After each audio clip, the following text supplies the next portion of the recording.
While cancer has never threatened my life beyond the inconvenience of having spots on my face frozen off every 8 months, and once a small piece cut out of my right temple, it is certainly on a first-name basis with my family.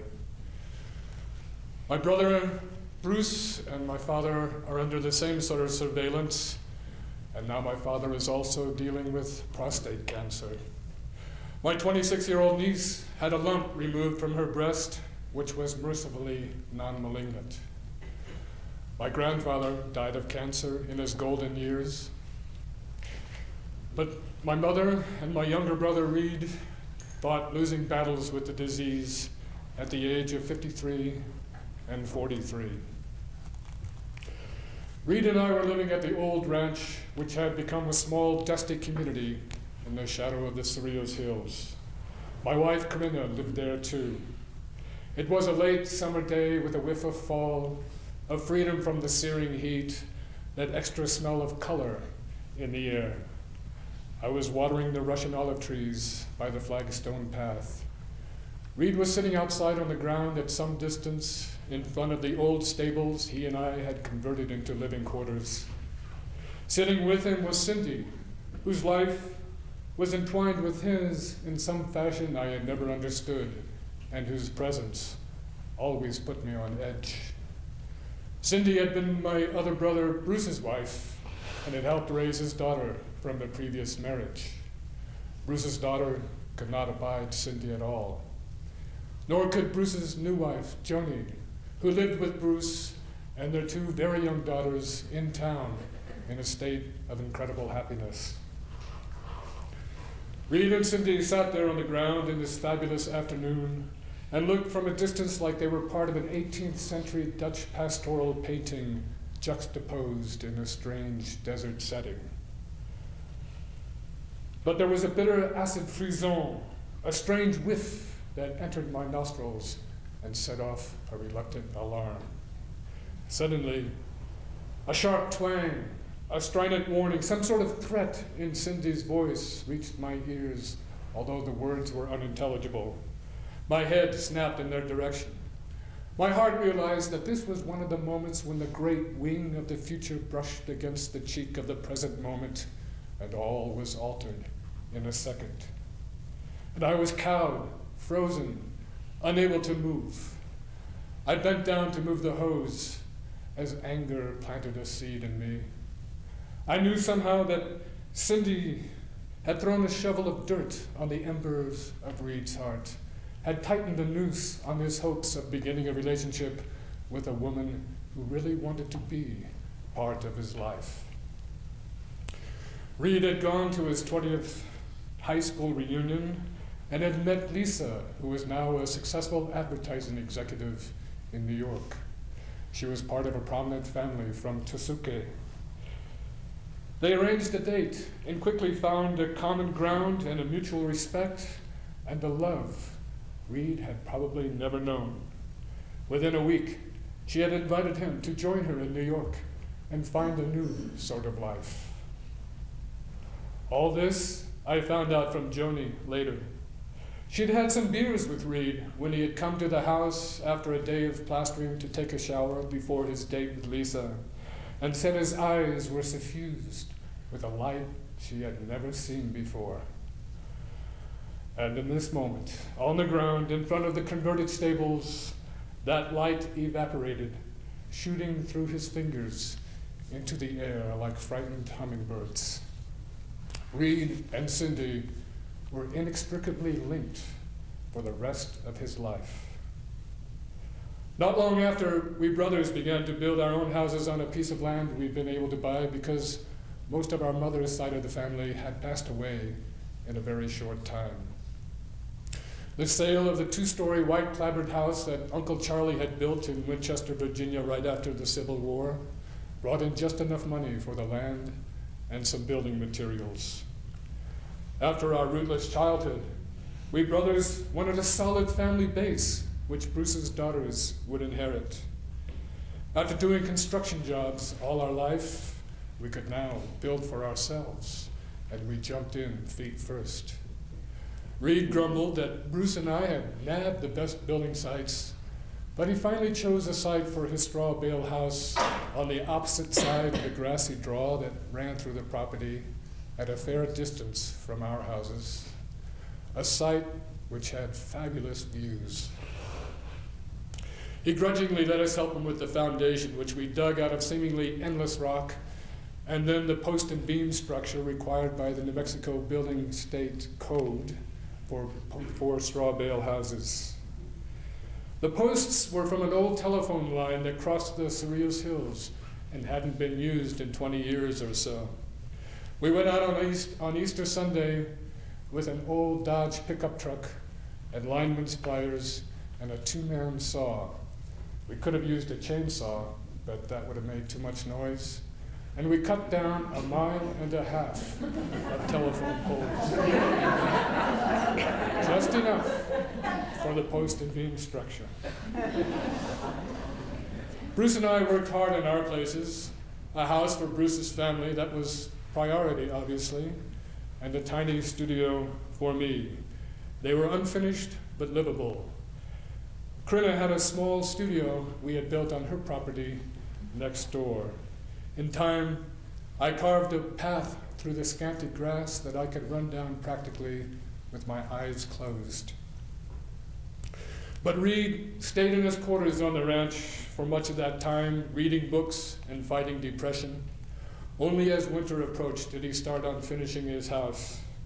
And when his money ran out, he borrowed a dilapidated trailer from a friend and parked it on the land to live in, and damn near froze to death that winter with his faithful cat. When it warmed up, we put a tin roof on that post and beam structure. Then Reed installed the door and window frames and started to stack the straw bales himself. He didn't want any help with that part. The progress was painstakingly slow. He secured each bale with a length of steel tension wire from the old telephone line. When the course of bales rose above his head, he would climb up day after day on rickety old ladders he had scrounged from somewhere, with the bales balanced on his shoulder. Cindy decided then that she and Reed were no longer soulmates. She made plans to move to Hawaii, but she figured she couldn't go until Reed got some medical advice for that black oozing hole that had been on his chest for a few months.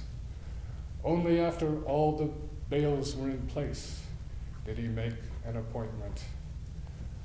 A calm, cool November day, a pale blue sky leaning toward noon. Pink Floyd blasted at top volume suddenly out of Reed's trailer. I went outside and stared across the draw.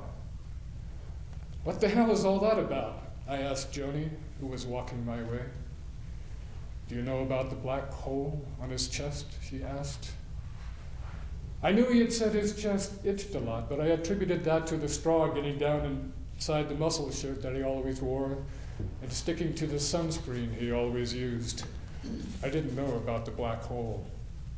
"Well, it's cancer," she said, and disappeared.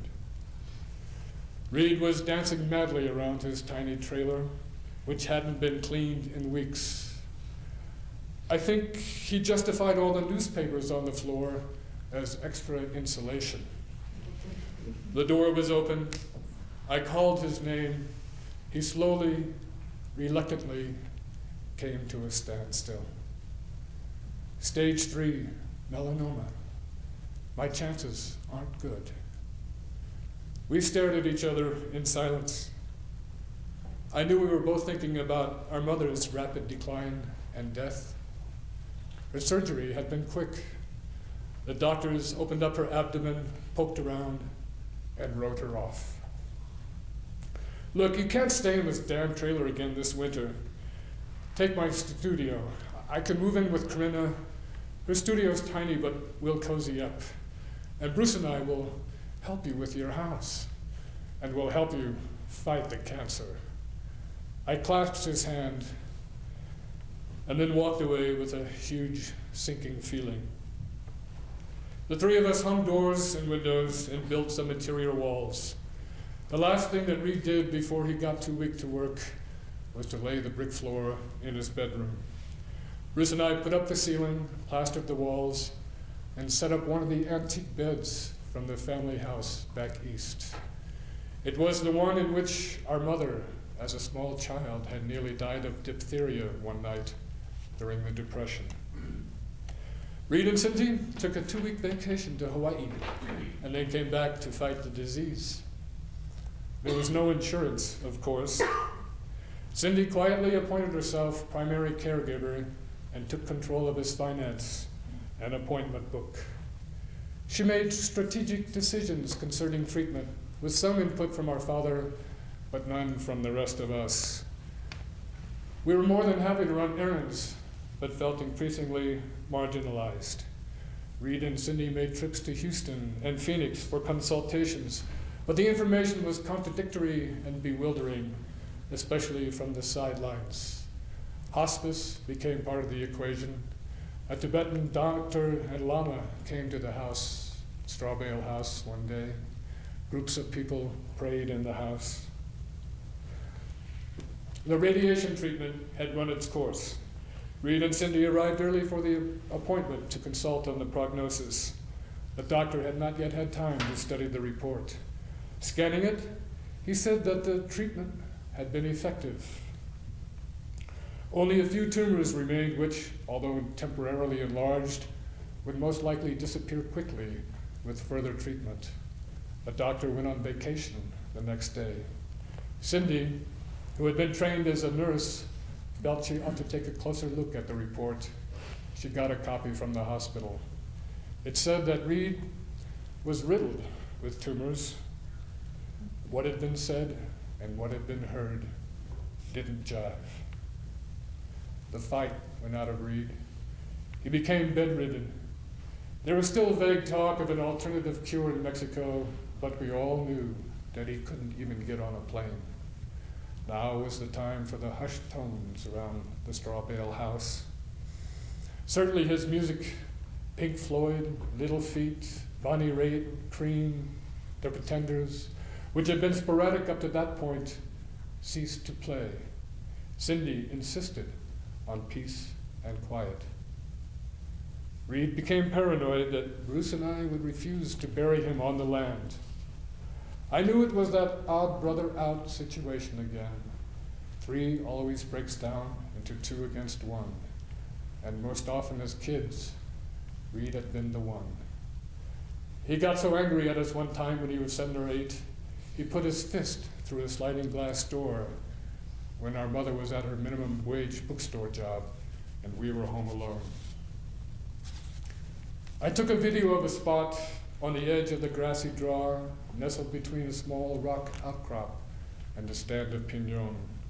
I panned up to the Straw Bale House on the opposite side, glowing in the late afternoon sun like a golden temple, a fine resting place. But Reed was gone on morphine and couldn't focus on the television screen. The next day, the play I was in closed, and the day after that was Bruce's birthday and summer solstice. We didn't celebrate. Around 5 in the afternoon, an exhausted Cindy asked if one of us would sit in the chair by the bed. I said yes. Reed was awake. His mouth was so dry that he couldn't talk. Any talk would have seemed ludicrous anyway. After a few minutes, I asked if he would like some music. He looked at me with a conspiratorial gleam in his eye. I'm sure that's what it was. I got up and put on Pink Floyd, Piper at the Gate of Dawn. After a few minutes, he indicated that he wanted to get up. I helped him out of bed. There, in my arms, in the first embrace we had shared in God knows how long, he said, "I'm very, very sorry, folks," and died. We lowered him into the grave the next day, just before sunset. He was facing east, dressed in his boots, blue jeans, and Pink Floyd t-shirt. He'd also requested his glasses, just in case he needed them. No satin, no coffin. Just a few mementos in his pockets and flowers in his hands. He was traveling light.